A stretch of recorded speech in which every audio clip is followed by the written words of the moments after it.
Udah 3 video gue ngebahas smart device yang ada di studio Tech Manis. Dan sekarang ada yang baru lagi. Gue suka sih semakin lengkap dan semakin bisa ngelengkapin satu sama lain juga. Dan makin mempermudah hidup yang paling penting ya. Jadi kali ini kita akan ngebahas dari mulai depan studio sampai belakang.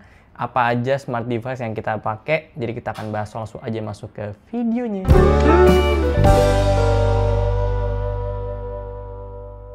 Oke, ini yang pertama smart doorbell namanya, alat yang kepake banget untuk sekarang-sekarang ini karena kan gue sering banget dapat paket ya. Apalagi kalau misalnya gue lagi kerja pakai headset, headphone atau TWS gitu, nggak kedengeran sama sekali kalau ada orang di depan gitu ketok-ketok, dan gue selalu suka slot atau gembok gitu kan. Jadi ya kasihan gitu mereka sampai nelfonin. Atau kalau lagi in game main berdua sama Nino gitu sore-sore, malam-malam udah mau selesai kerja. Kadang suka ada orang juga paket malam-malam datang, dia sampai nelfon kita nggak ada yang denger. Nah itu kendalanya sih lebih ke sana ya. Nah dia tuh ada dua alat pas kita beli. Ini bell yang ditaruh di luar, ada kameranya, terus ada tombolnya juga. Kalau dipencet ini langsung masuk ke telepon gitu. Terus ada speaker receiver juga yang kita bisa pairing sama smart doorbell itu, dan kita bisa colokin di indoornya. Jadi kalau bell yang depan itu dipencet sama orang, yang di dalam ini langsung bunyi dan real time gitu loh.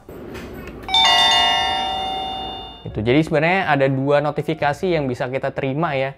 Tingtung yang ini pakai receiver atau telepon ke HP. Jadi kalau yang depannya itu dipencet, itu kita akan masuk telepon gitu loh di sini dari aplikasi Rabbit Smart App. Tapi sayangnya sih dia agak sedikit delay untuk si teleponnya itu. Jadi ada sekian detik ya untuk masuk teleponnya. Jadi nggak secepat reaksinya si receiver ini. Ya menurut gue butuh waktu lah untuk si orang itu mencet dan kita baru bisa nerima telepon. Dan minusnya juga itu adalah sedikit kayak ngelek-ngelek dulu awalnya ya, mungkin soal koneksi. Itu agak minus di situ ya. Dan smart doorbell ini juga dia nggak jalan setiap saat gitu. Jadi kalau misalnya nggak ada yang mencet, dia sleep.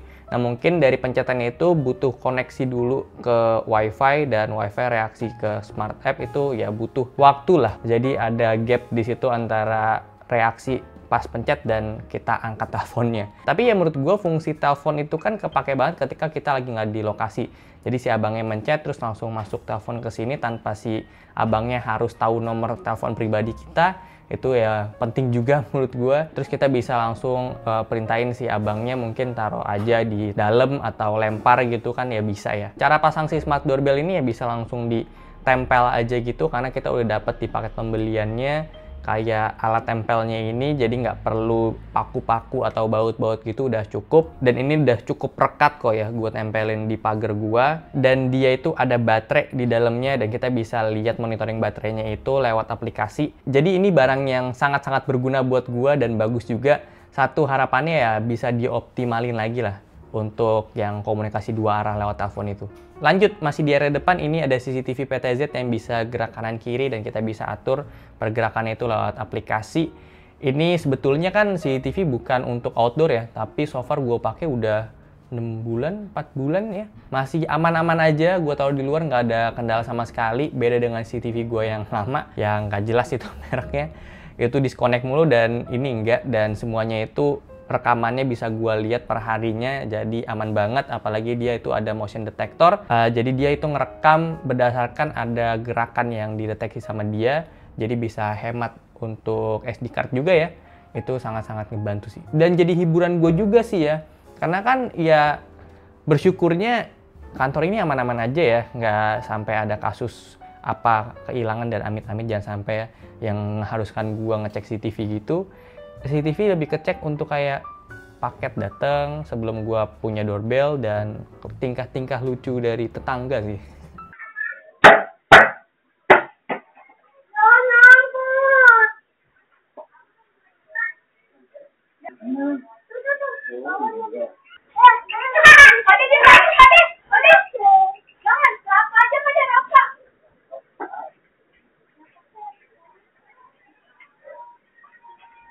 Terakhir yang di area depan itu ada smart plug. Ini gue khususin untuk motor listrik gue, walaupun ya bisa untuk yang lain juga sih. Karena motor listrik gue itu masih yang konvensional, masih yang harus ngecharge di tembok rumah atau di wall charging rumah gitu, bukan yang bisa swappable baterainya. Jadi ya gue butuh banget alat ini untuk gue monitoring dayanya berapa pemakaian setiap bulan. Terus gue bisa kontrol juga untuk pakai timer, jadi nggak sampai overcharge motor listrik gue, biar baterainya itu lebih awet. Lanjut kita ke dalam, di sini ada CCTV lagi, CCTV indoor cam ini dia punya lensa yang super wide, jadi gue cukup pakai satu CCTV ini aja untuk monitoring seluruh ruangan yang bawah karena udah cukup banget karena lensanya itu sangat-sangat lebar. Ini gue fungsiin untuk monitoring si Melon karena bocah itu suka drama ya kalau misalnya kita tinggalin, dan bener aja kemarin tuh baru ada kejadian dia suka ngacak-ngacak gitu sih, tapi ya begitulah namanya bocah ya. Dan ini ada fitur motion detectornya juga sebenarnya CCTV-nya, tapi gue matiin karena kan kalau di dalam itu suka lalu lalang orang gitu ya, malah berisik nantinya. Next, di bagian dalam yang paling jadi favorit gue adalah smart wall switch, dan ini kemarin juga gue udah review ya. Sangat-sangat kepake banget untuk kehidupan gue karena ya itu lampu luar yang tadi gue bilang ya, itu lampu yang konvensional tentunya, bukan smart, dan kalau gue mau ganti smart juga gimana caranya setinggi itu, dan gue nggak tahu itu soketnya apa. Jadi satu-satunya cara yang mudah ya menurut gue ganti si wall switch-nya pakai smart wall switch ini. Jadi sini gue pakai yang 3 switch, sebenarnya gue ada yang 2 juga, tapi yang 3 ini menurut gue lebih optimal gitu, pakainya lebih efisien juga. Karena switch ini tuh kita bisa fungsiin, bisa kita komunikasiin sama smart device lain. Jadi yang 2 ini gue fungsiin untuk hidup matiin lampu tengah ini dan lampu depan tadi, karena dua-duanya ini lampu ceiling yang jauh dan gue nggak bisa menjangkaunya. Nah untuk yang satu lagi ini gue komunikasiin sama IR remote, smart IR remote dari Rabbit juga untuk mati nyalain AC.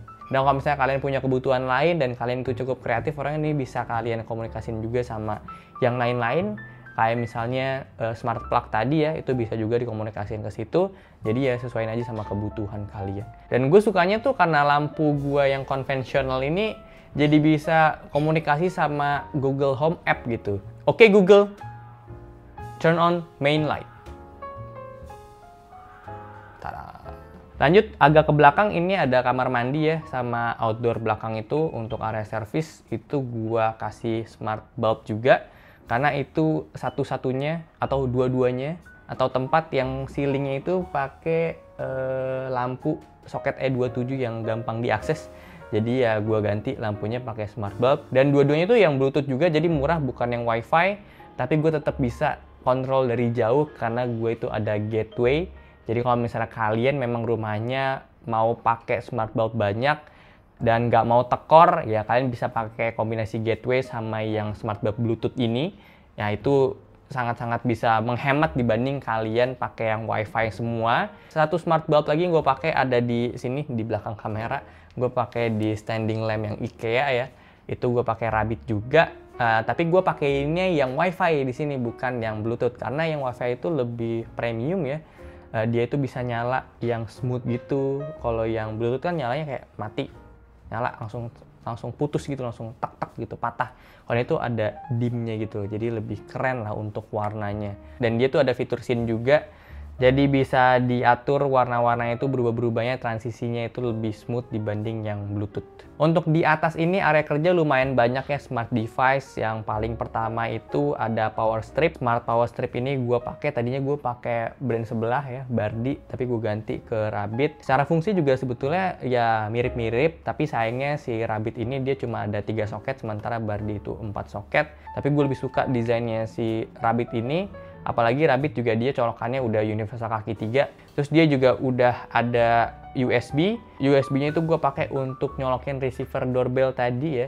Jadi Rabbit power strip ini sebenarnya kepakainya sama gue untuk matiin ini area PC-nya Nino. Kalau misalnya kita pergi lagi dengan waktu yang lama gitu, nggak ke studio ya, lebih aman untuk dimatiin aja. Dan di sini ada Type-C yang support power delivery 30 watt dan USB yang oranye ini untuk quick charge 3.0. Satu hal yang baru lagi yang mungkin belum pernah gue bahas itu adalah smart LED strip ya.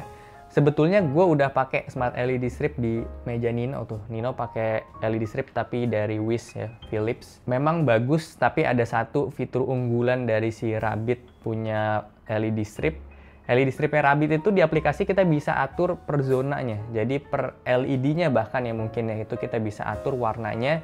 Sementara di sini nggak bisa, di Wish itu nggak ada fitur kayak gitu. Nah kan gue taruh LED strip itu di bawah IKEA Trovas, dan IKEA Trovas itu nggak terlalu panjang ya. Jadi itu masih sisa lumayan banyak, akhirnya gue agak kumpulin di bagian sana. Nah, kalau misalnya gua nyalain semua lampunya, itu akan jadi nggak balance gitu. Sebelah sana tuh terang banget. Akhirnya dibanding sebenarnya bisa gue potong aja untuk sesuaiin sama ukuran, tapi kan sayang ya. Mungkin bisa dipakai kalau gue berubah pikiran di tempat lain gitu.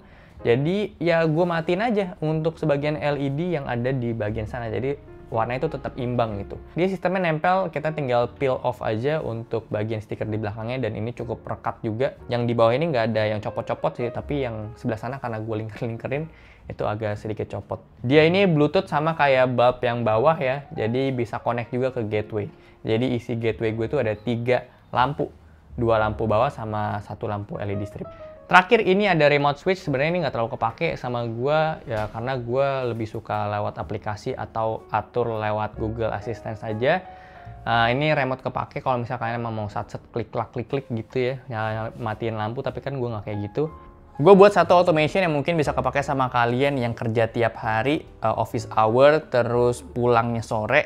Ketika kalian nyampe rumah itu kalian nggak usah nyalain device secara manual. Ini bisa manfaatin sensor gerak dari CCTV yang dalam ini. Nah, automation itu kalau gue pribadi, gue akan nyalain lampu ceiling atas ini lewat smart switch yang udah kita pasang di sana. Terus gue akan nyalain setupnya Nino karena gue udah colokin ke power strip. Habis itu power strip satu lagi untuk nyalain standing lamp, dan satu lagi itu main switch untuk nyalain AC. Ini gue coba nyalain dulu, udah nyala, terus gue masuk, gue coba lihat CCTV juga. Dia akan ngebaca gerakan gue, dan lampu akan nyala. Yes, AC nyala, kalian harusnya denger bunyi tit. Dan PC Nino juga nyala di atas sana. Terus kalian juga bisa pakai jadwal, kalian jadwalin jadi nggak nyala tiap saat ya. Kalau misalnya kalian udah di dalam rumah gitu kan ya, kalian bisa jadi ntar malah nyala-nyala mati-mati terus gitu. Ini efektif periodnya itu kalian bisa custom, bisa mau malam hari doang, mau siang, dan lain-lain. Intinya sih dari semua alat smart yang gue punya, yang gue sebutin tadi, gue sangat-sangat kebantu banget ya. Jadi kalian harusnya udah tahu ya dari penjelasan gue mana yang paling favorit. Pertama itu yang jelas ada smart wall switch, dikombinasiin sama smart ear remote juga itu sangat-sangat powerful. Terus ada smart doorbell, itu juga lagi gue suka banget ya, karena sangat-sangat mempengaruhi dan membantu hidup gue juga. CCTV kepake, yang jelas ya CCTV kepake banget. Lampu ya so-so lah. Jadi ya itu aja. Sebenarnya ini sih satu hal yang gue worry ketika gue pakai smart device ini, apalagi soal CCTV ya. Karena kalau nggak ada internet, tiba-tiba bisnet gangguan, dan mati lampu sih. Kayak udah selesai aja gitu. Ya, jadi ya segitu aja untuk video kali ini. Semua link produknya udah ada di description box. Thank you banget udah nonton. Kalau suka boleh like, share, dan subscribe. Gue sampai jumpa di video selanjutnya. Terima kasih.